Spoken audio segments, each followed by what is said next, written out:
వయసు నిండే అక్షరాభ్యాసముకై గురువైన భాస్కరుని రప్పించెను. విజ్ఞాన ప్రజ్ఞముతో ఇరువురికి కౌమార దశగలిగెను. సంగీత సాహిత్యము ఇరు విద్య 4 వేదములు నేర్చిరమ్మా. ఆశ్రమ విద్య నుండి వెంటనే గృహములకు వచ్చిరమ్మా.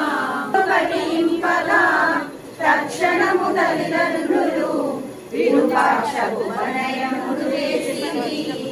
రత్నాకమణి తోడ విరూపాక్ష వైహారికంబ